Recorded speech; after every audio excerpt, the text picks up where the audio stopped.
Uma das unidades da Embrapa, a instrumentação, completou 40 anos em dezembro. São 4 décadas de pesquisa e muitos projetos em desenvolvimento. A gente sempre fala que a pesquisa vem para facilitar e muitas vezes viabilizar o nosso dia a dia, tanto na cidade como no campo. E para falar um pouco mais sobre isso, a gente está na Embrapa Instrumentação em São Carlos com o José Manuel Marconcini. Tudo bem? Tudo bom? Feliz ano novo, Ingrid. Pra gente, né? Que 2025 seja muito próspero. Sim, com certeza. Explica pra gente, então, que tipo de pesquisa que é desenvolvida aqui na unidade de instrumentação? Aqui na Embrapa Instrumentação, uma das 43 unidades de pesquisa da Embrapa, a gente é um centro temático e o tema central são instrumentações, sensores, novos materiais para a agricultura, agropecuária em geral e também para a indústria de alimentos. O que nós temos de novidades e coisas que estão aí no nosso cotidiano, né? O que é diferente? Por exemplo, aqui a gente estuda ressonância magnética nuclear, aquilo que a gente vê na medicina, aplicado na agricultura, para fazer novos equipamentos importantes para medição de gorduras, por exemplo, de açúcares em frutas, em sementes. Também estudamos o solo de maneira diferenciada. Para utilizar a agricultura de precisão, a gente usa laser, igual aqueles robôs que estão lá em Marte, fazendo tiros de laser no solo para analisar os elementos químicos. A gente estuda a mesma coisa aqui na Embrapa Instrumentação para fazer análise de solos para os agricultores. E também temos muita coisa de nanotecnologia, coisas que são 1000 vezes menores que o diâmetro de um fio de cabelo e que vão trazer diferenciais para o nosso dia a dia, nos fertilizantes, na proteção de frutas e de alimentos. Então esse é o conjunto de coisas que a gente vem estudando aqui na Embrapa Instrumentação. E isso há 40 anos, né? Porque a Embrapa Instrumentação, essa unidade, completou 40 anos no final do ano. Exatamente. No dia 18 de dezembro de 2024, nós completamos 40 anos. Uma história que começou na USP de São Carlos, com o professor Sérgio Mascarenhas, já falecido, mas que foi um grande construtor de instituições. E isso surgiu de um desafio que vinha lá de 1982, de um dos pioneiros da unidade, o Dr. Silvio Crestana, que era orientado de doutorado do Sérgio Mascarenhas. O Silvio Crestana veio da origem da agricultura, filho de fazendeiros, e perguntou por que não tem física aplicada na agricultura, lá em 1982.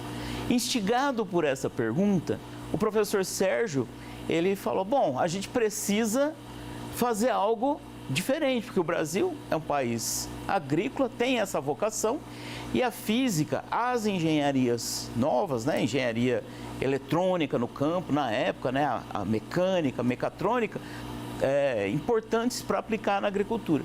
Então surgiu dessa ideia de como a gente aplica física, química e engenharias que não são agronômicas ou veterinárias no campo.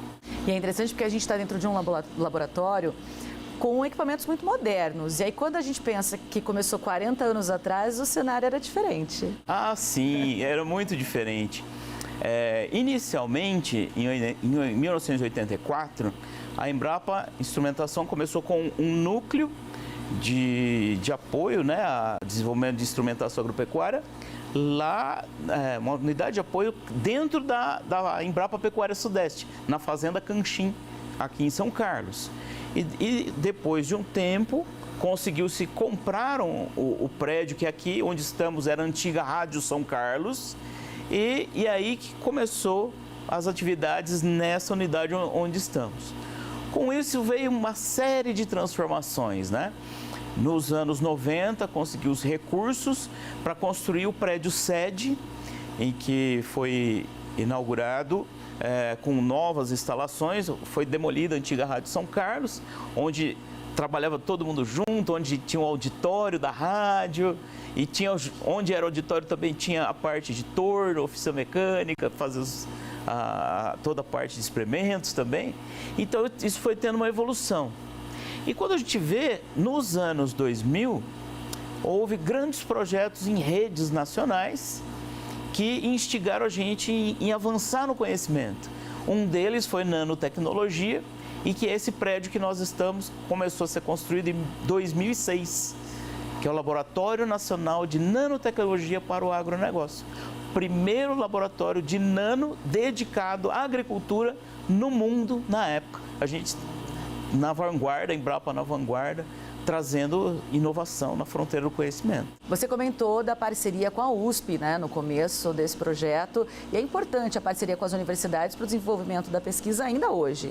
Sim, aqui a Embrapa Instrumentação, ela trabalha em um modelo que nós chamamos de multi-usuários.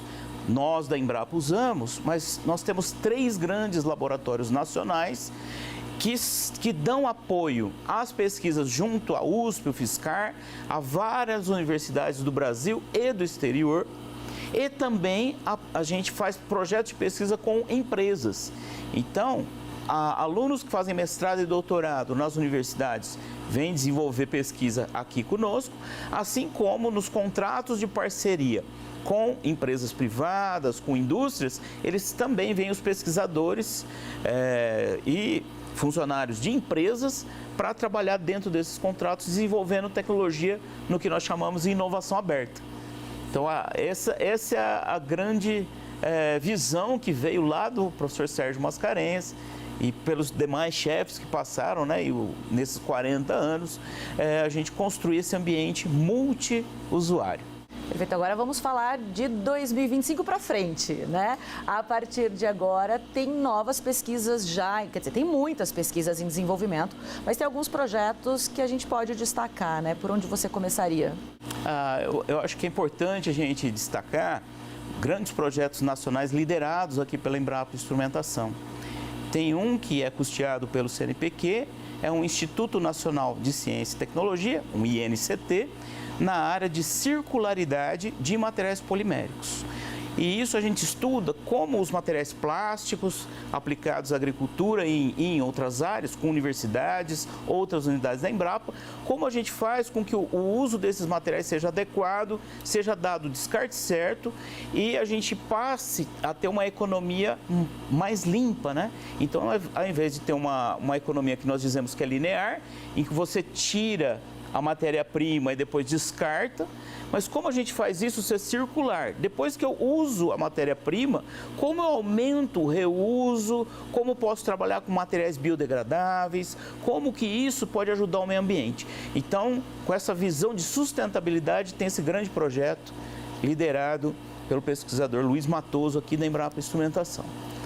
Também, em grandes temáticas, nós temos um projeto FAPESP temático, que vai desde o mundo quântico até os sistemas produtivos. Então, lá do átomo, falando de química quântica, determinação de análise de solos via laser, toda essa parte diferenciada, como que a gente está acumulando carbono no solo, capturando o carbono que está no ar, via plantas, via gramíneas, e tornando os sistemas produtivos como pecuária.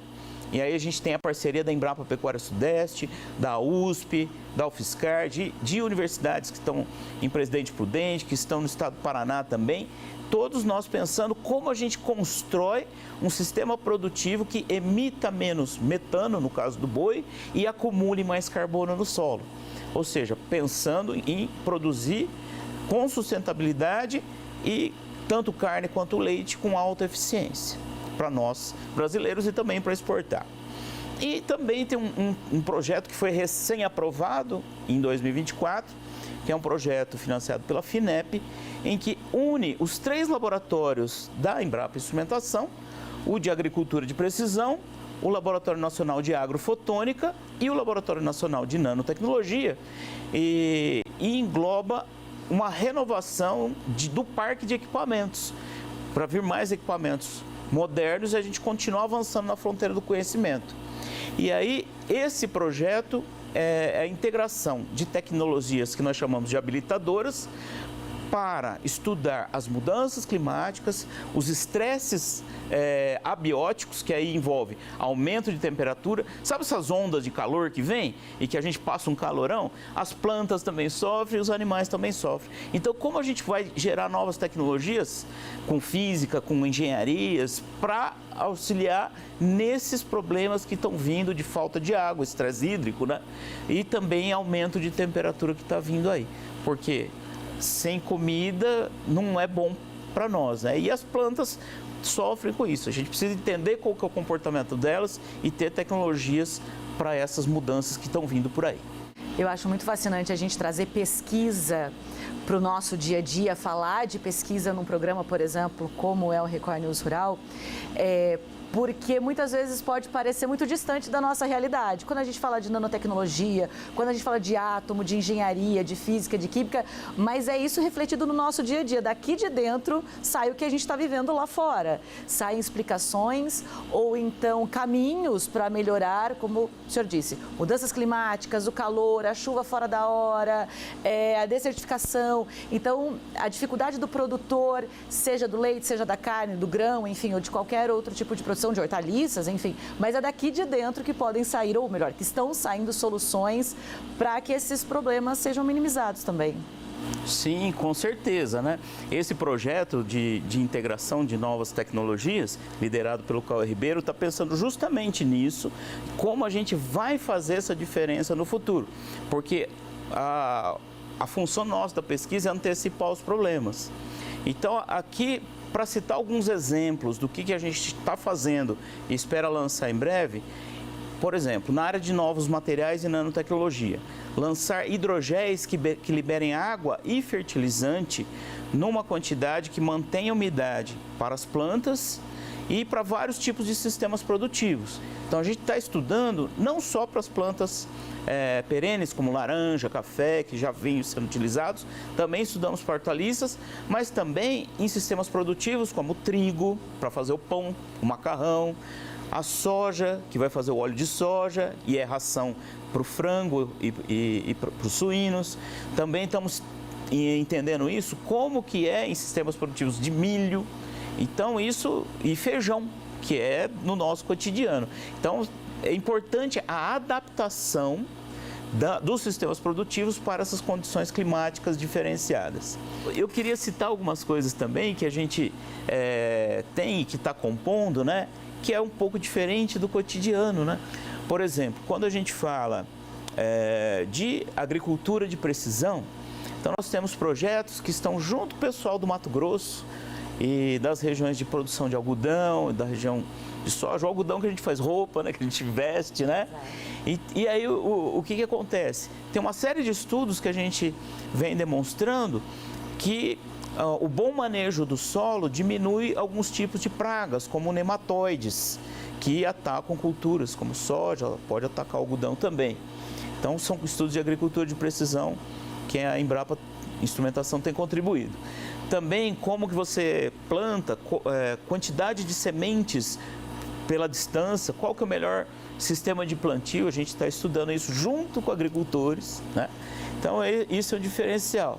Na análise de solos, por exemplo, a gente transferiu a tecnologia desenvolvida aqui na Embrapa para a startup, que nasceu de alunos que estudaram aqui com a gente, e em que a gente faz o quê?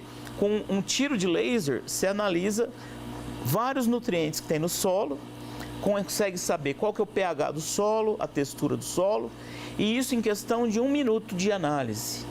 O equipamento que a gente desenvolveu com eles chama Aglibs e chega a fazer 1.200 análises por dia, e também dá para você medir o quanto que tem de carbono fixado no solo. Então, com isso, qual que é o diferencial? Essa tecnologia dá para o agricultor medir se ele está acumulando carbono, se o manejo dele está importante, se ele precisa jogar mais calcário para um lado do que para o outro, porque você tem a distribuição do cálcio no solo da fazenda e você sabe onde precisa jogar mais ou menos, o nitrogênio, o fósforo, o potássio. Então, isso é ferramenta desenvolvida aqui, à base de laser, que está já ajudando o agricultor. Para você ter noção, Ingrid, nós temos essa empresa que recebeu a tecnologia e paga royalties para a Embrapa disso, né? Atende hoje 800 mil hectares de terra no Brasil. E em 18 estados brasileiros, fazendo análises aqui em São Carlos. Gera emprego, tem mais de 30 funcionários. Então, a tecnologia que a gente gera na Embrapa chega para o agricultor, gera emprego, gera renda. Isso é um diferencial.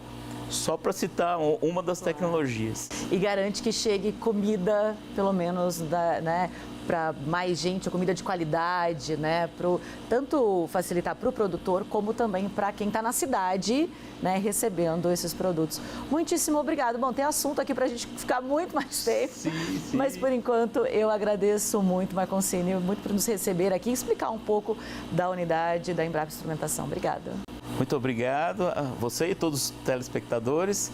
E a Embrapa Instrumentação está sempre à disposição da sociedade brasileira. Essa edição do Record News Rural fica por aqui. Obrigada pela sua audiência. A gente se vê no próximo programa, combinado? Até lá!